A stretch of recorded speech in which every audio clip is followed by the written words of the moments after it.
아침에 나로 주의 인자한 말씀을 듣게 하소서. 내가 주를 의뢰합니다.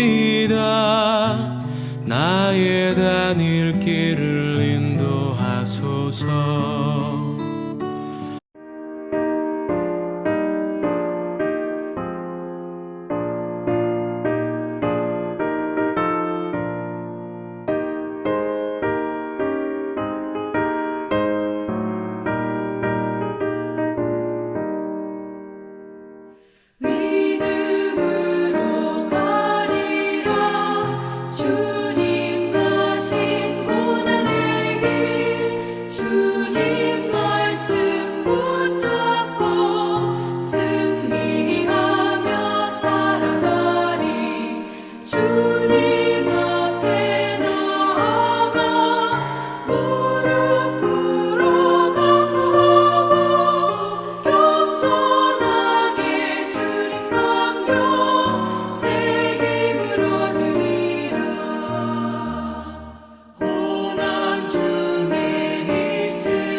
명지대학교 배움의 교회 새벽 묵상에 오신 여러분들을 주님의 이름으로 환영하고 축복합니다.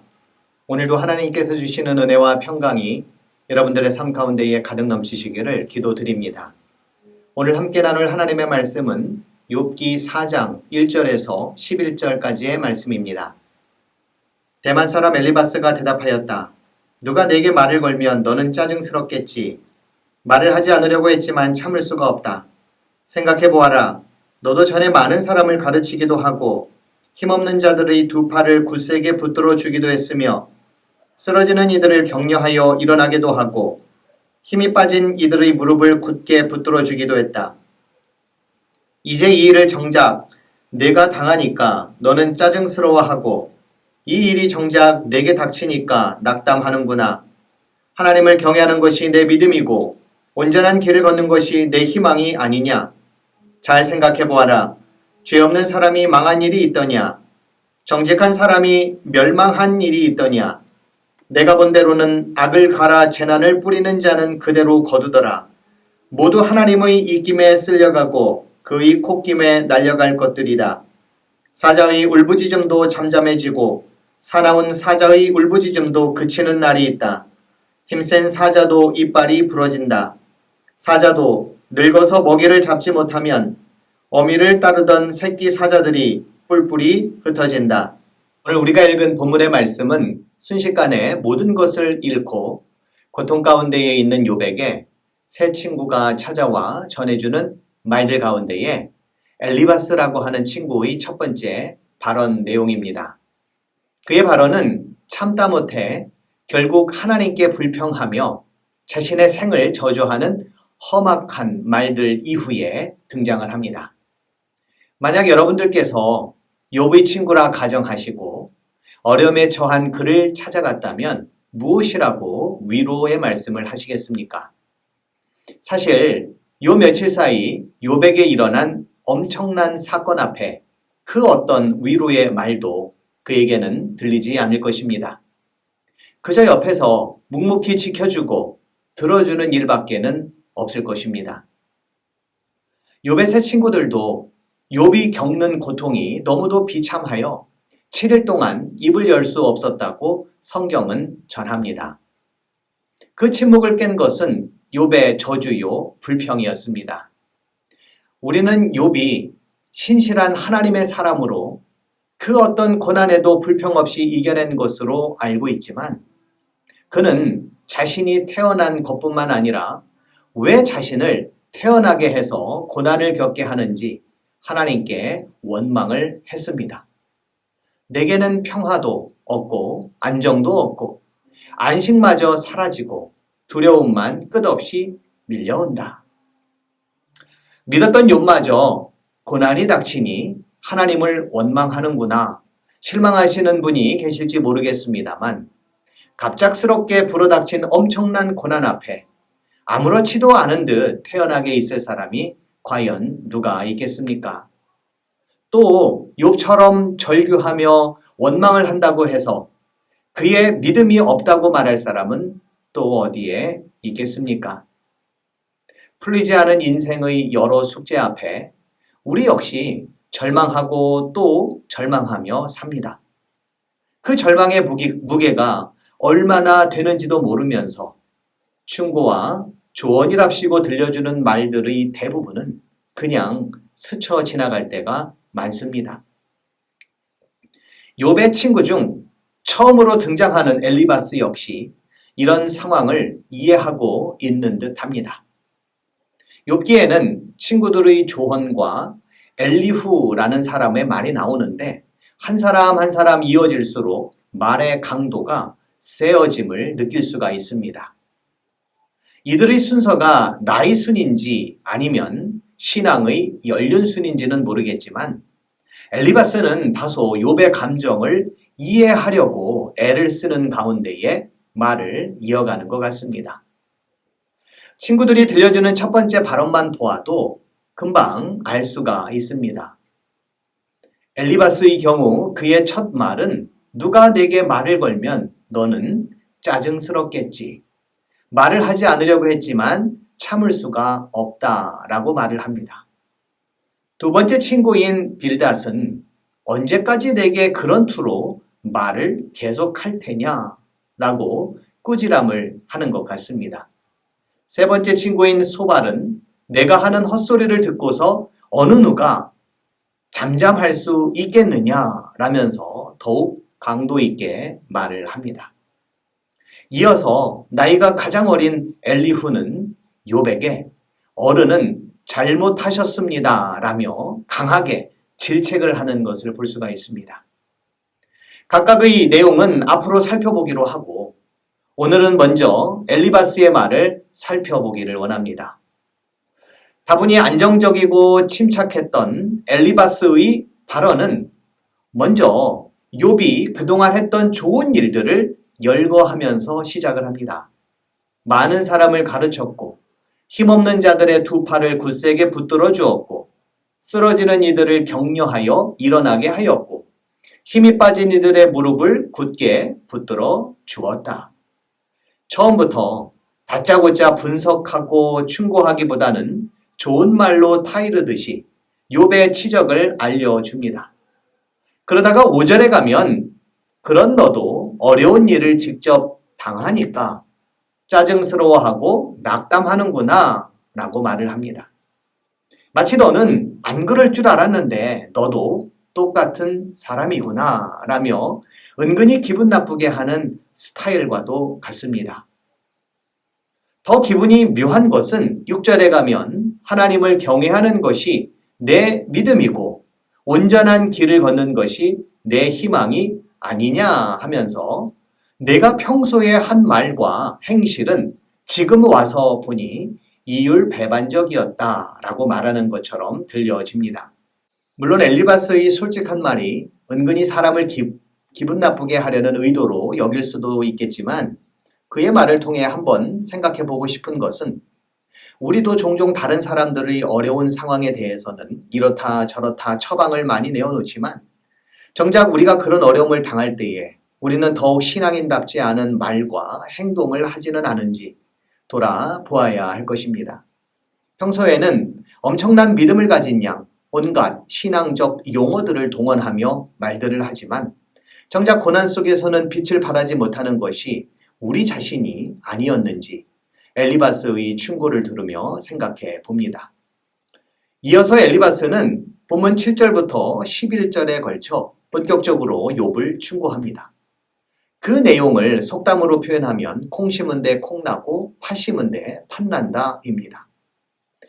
이 속담을 욥에게 적용하면 지금 욥이 고난을 당하고 있는 이유는 그런 일을 당할 만한 잘못을 저질렀기 때문입니다. 이것은 당시의 세계관이기도 했습니다. 그러기에 사람들은 종종 좋은 결과를 얻기 위해 착한 일을 했고 그리고 나쁜 결과를 얻게 되면 내가 무슨 잘못이라도 저지른 것은 아닌가 그들은 생각을 했던 것입니다. 사자성어 가운데에 권선징악이라는 말이 있지 않습니까? 착한 일을 권장하고 그리고 악한 일을 징계한다는 말입니다. 구약 성서 가운데의 대부분은 이런 사상을 가지고 있습니다. 특별히 모세오경에 보면 그런 내용이 자주 등장합니다. 너희가 율법을 잘 지키면 복을 받고 그렇지 않으면 저주를 받는다. 그런데 인생을 살다 보면 꼭 그렇게 인생이 펼쳐지지는 않습니다. 어떤 시대와 어떤 경우에는 선한 일을 하면 도리어 어려움을 당하거나 순교를 당할 때도 있습니다. 예전에는 맞았는지 몰라도 지금은 아닐 수도 있다는 말입니다. 이런 맥락에서 욥기는 모세오경이 강조하는 율법 사상과 정면으로 대치합니다.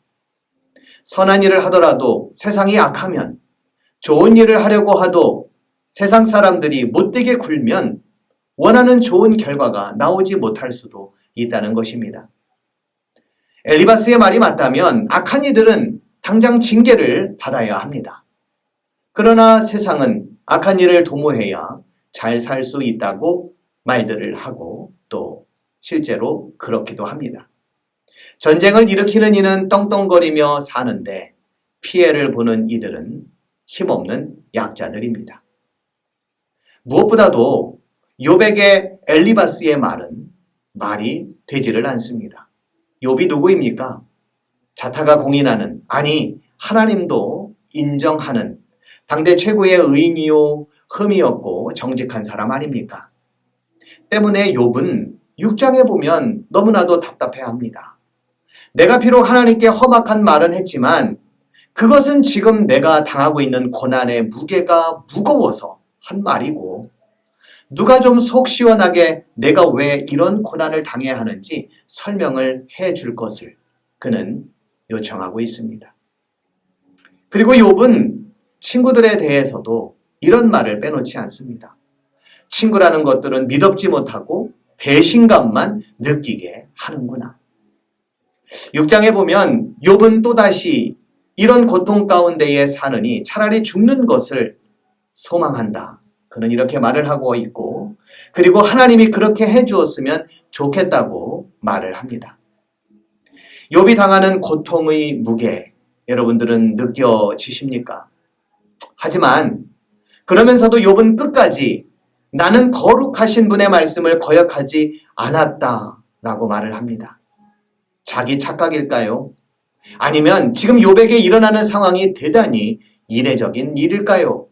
아니면 세상에는 인간의 생각과 판단과는 전혀 다른 일들이 일어나는 걸까요?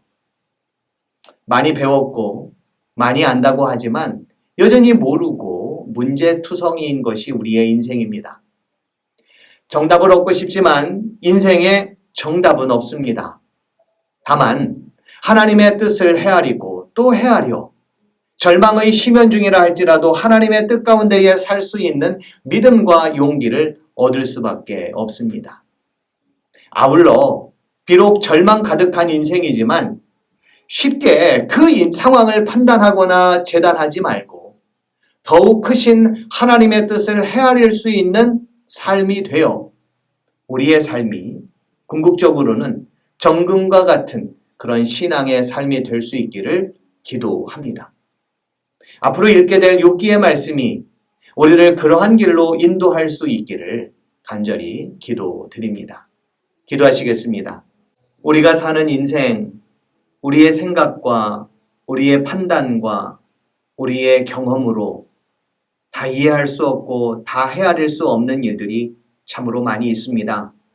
특별히 까닭 없이 당하는 고난 가운데에 우리가 놓여 있을 때에 우리는 너무나도 당혹스러워하고 너무나도 힘겨운 삶을 살아야만 합니다.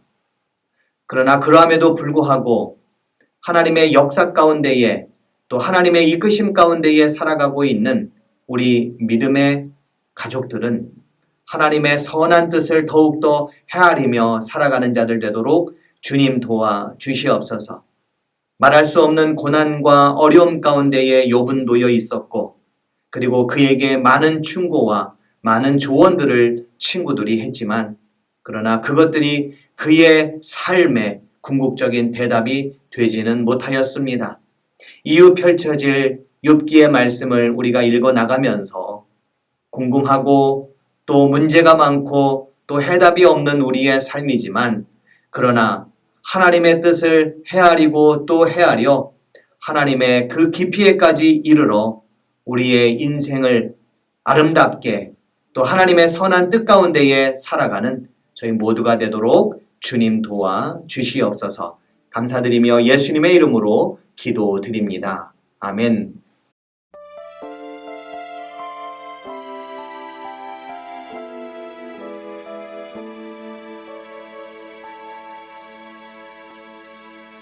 주가 보이신 생명의 길, 나 주님과 함께 상한 마음을 들이며 주님 앞에 나가리. 나의 의로움이 되신 주, 그 이름 예수. 나의 길이 되신 이름 예수.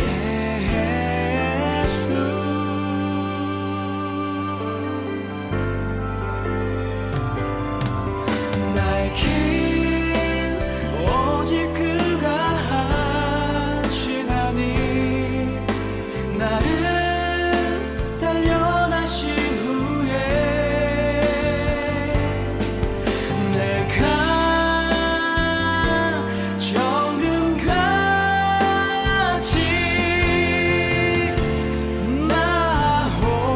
나오리라.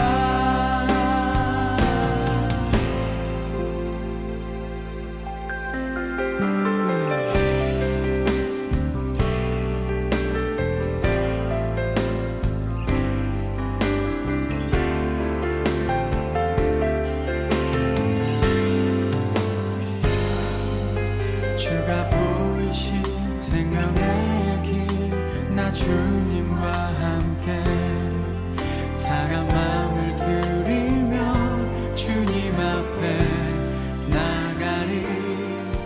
나의 의로움이 되신 주, 그 이름 예수. 나의 길이 되신 이름 예수.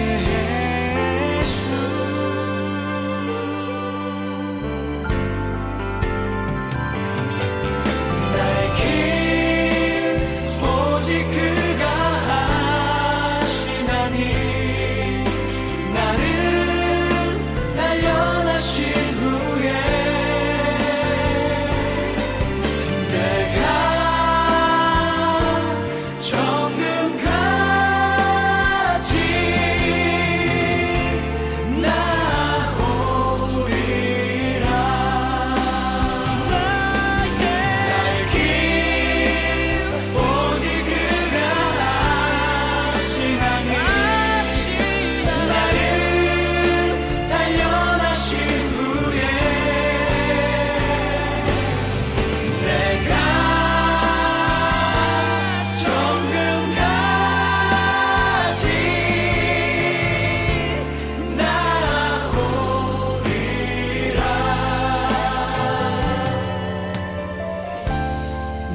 나의 생명